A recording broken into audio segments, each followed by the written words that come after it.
So another type of main verb is auxiliary verb or grammatical verbs. So these are other kind of verbs out of main verb that we have already discussed. So auxiliary verbs or grammatical verbs are verbs which cannot stand for their own as a word to bring sense or to bring meaning. So they normally help main verb to perform grammatical function. So these are helping verb or grammatical verb. For example, a word like is. So if this is stands alone without any attachment or without any assistance, then it does not bring sense or meaning. Are, was, where, and other auxiliaries. So auxiliary verbs are those verbs which cannot stand for their own with a complete meaning. They are also called helping verb. They are also called helping verb because they help main verb.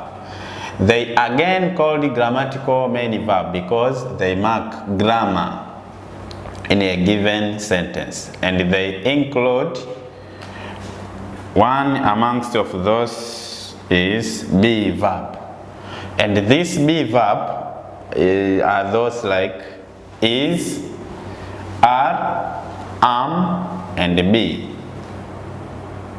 So these are just like grammatical or helping or auxiliaries, and these auxiliaries have the time, present time and past time. That's why the present of this is, it is present, but once we use them in the past, we change from being is to was. Are, this is the present. Again, here we get where.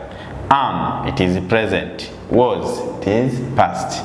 Be, it is present. Been, it is past.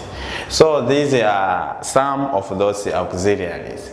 But other scholars have classified those auxiliaries into primary auxiliary verb, as well as a modal auxiliary verb, as well as secondary or second auxiliary verb. But for according to our level, we shall just discussing or mentioning those auxiliaries and how they do change according to time. So let us proceed with the other auxiliaries. Like have and has, but this is the present, but the past form of this is had, and they are normally used to mark perfective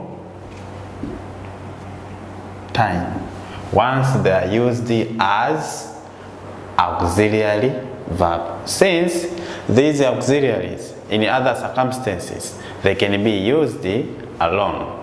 They can be used alone, and once they used alone without main verb, they now perform as a main verb. So these have and has, we use them to show perfective time once they are used as auxiliary verb. For example, I have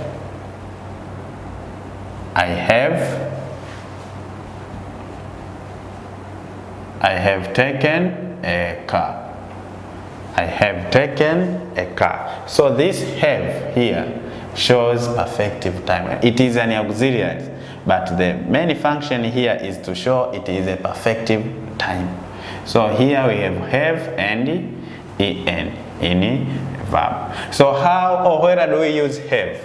We use have in those subject like he, she, it, and name. It's where we use have. I mean, this is has. It is has. It is has. But have will be I, we, you, and they. For example, I have taken a car. We have taken a car. You have taken a car. They have taken a car. So this have is in the present time, while the past time of this have will be had. So here it is present. So once I want to change this into past, then I use I had. I had taken a car, or I had taken something. How do we use has? So has is used to the following sentence, subject. He, she, it, and name. For example, he has bought a new t-shirt. He has bought a new t-shirt. So this has shows perfective time, that the time or the event is already done. That's why you say he has bought a new t-shirt. Again, she has bought a new t-shirt. It has bought a new t-shirt. John has bought a new t-shirt. So this shows perfective time. But as I have said, they are used as a perfective time once they are used or they function as grammatical or auxiliary verbs. But again, this have and has can be used as a main verb in other circumstances. And this is where they will be alone without having main verb. For example, if a person says, I have a car. So this have now, it is not auxiliary. Here it performs like a functional verb or main verb, since it is alone.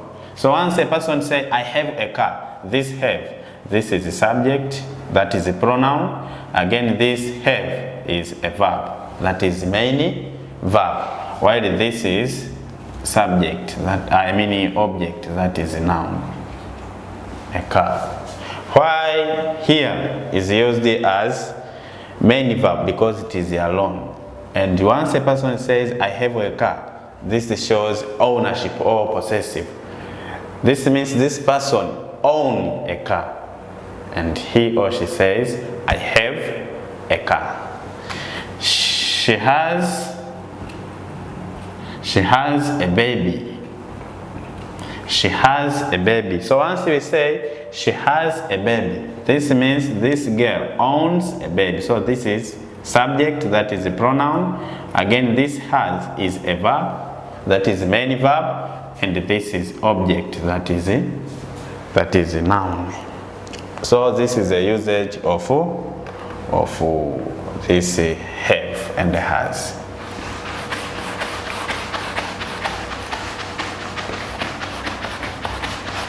Let us now discuss do.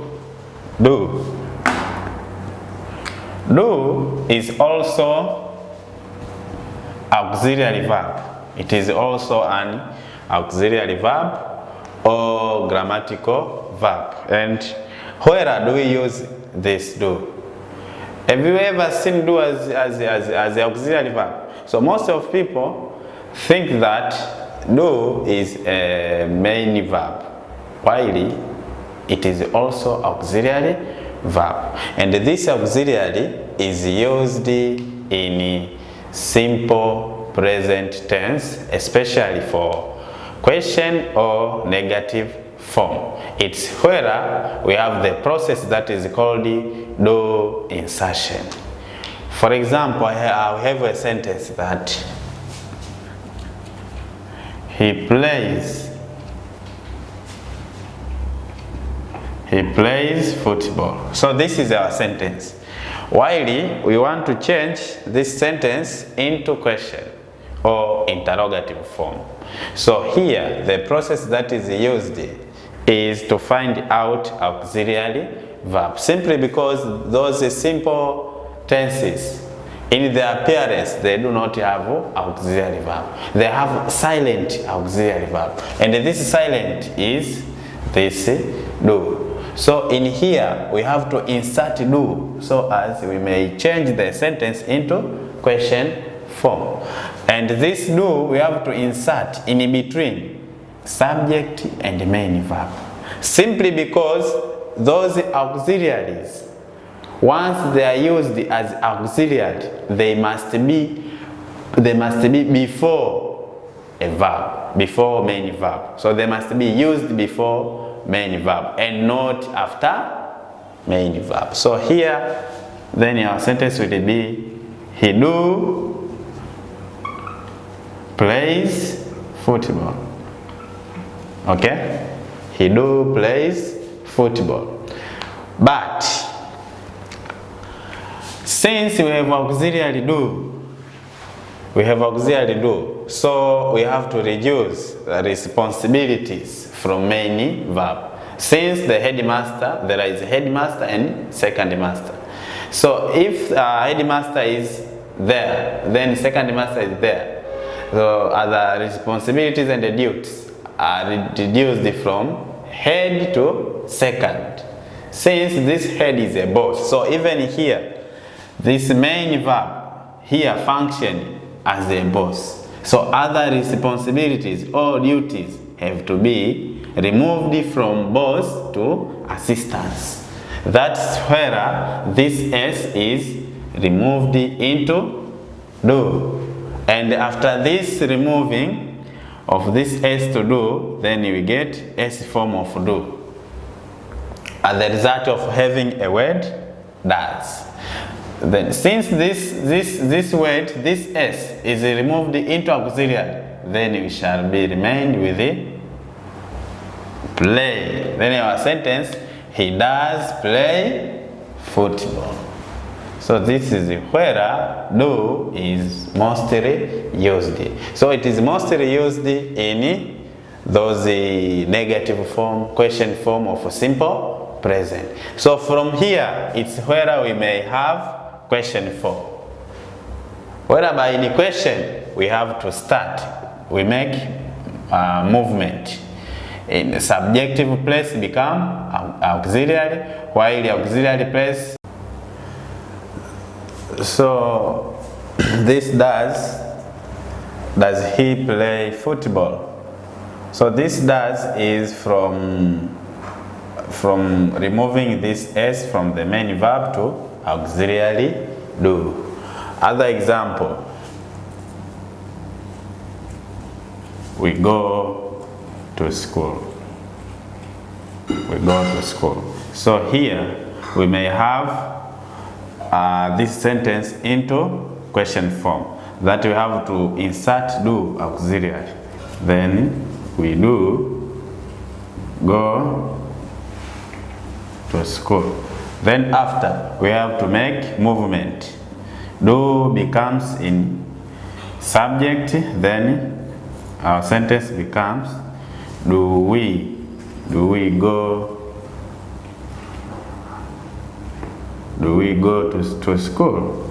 So here we have does, while here we have do, simply because this main verb is in base form, while this one is in S form. That's why this S is removed from main to auxiliary, while here we don't have S, then our auxiliary remain as it is. So that is the usage of do in simple present, especially in question form and the negative form. So we have said that this do becomes did in past time. So how do they used?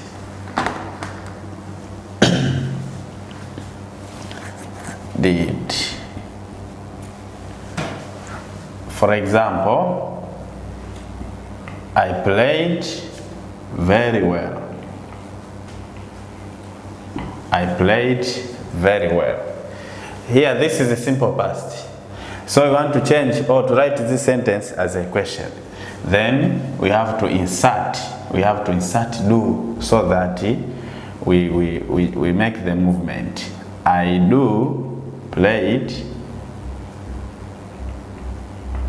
very well. So here, this is ed form.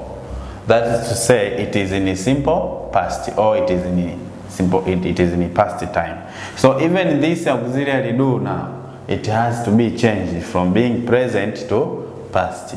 That is to say, we remove this ed from main verb to auxiliary verb. Then here we get did. So after removing this ed, that is to say, we don't have this again, this word, since it has already changed or removed from main verb to auxiliary verb. Then we say, I did play very well. So from here, we may now write this sentence into question. Then it's, did I play?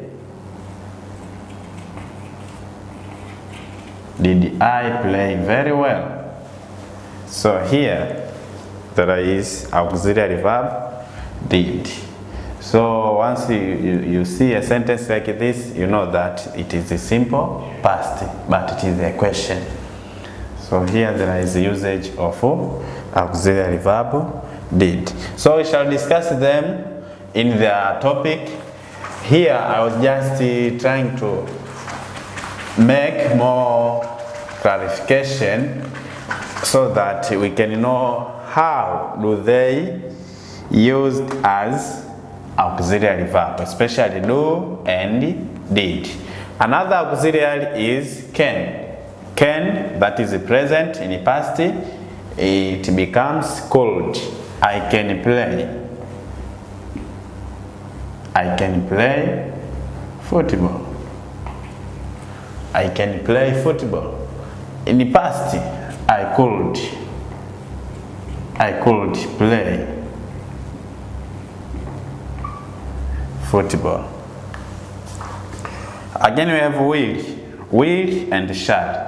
So this will and shall, they mark future time or future tenses. Others say future tenses. Will, shall. Will, shall. There is some usage of this, starting with the will. Let us start with the will. So this will is used in the following subjects, like he, she, it, as well as they. While shall is used in I and we. For example, he will go to school. She will go to school. It will go to school. They will go, like that. I shall come. I shall come tomorrow. We shall come tomorrow. But other scholars commented that this shall is just like show. So other scholars have commented that will it shows that it is just like confirmation. Somebody confirmed that it is must. For example, if person says I will, yes, I will, that is it has already confirmed. There is no possibility. But this shall shows possibility or probability. I shall come. So if person says I shall come, it can be correct, or it can be accomplished or not. I shall come. I shall come. So you know that anything can happen.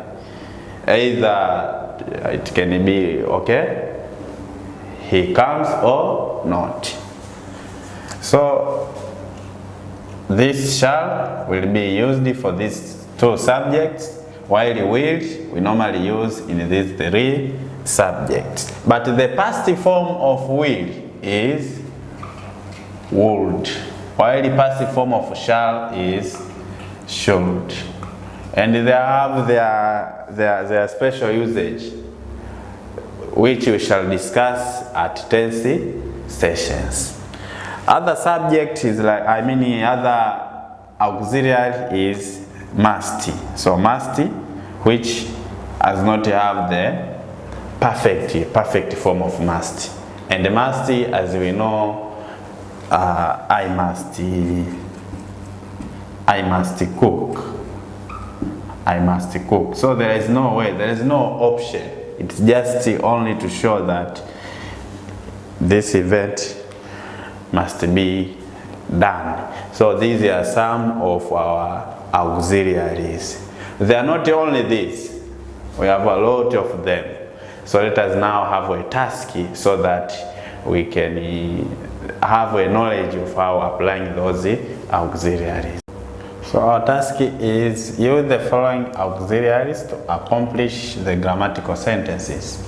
We have those auxiliaries like is, are, has, have, will, and shall. The first sentence is he dash gone to school. So you have to select the correct auxiliary to fill into this space. I dash come tomorrow morning. They dash writing very well. Students dash attend English class. John dash playing football. So bye bye. Let us meet other sessions.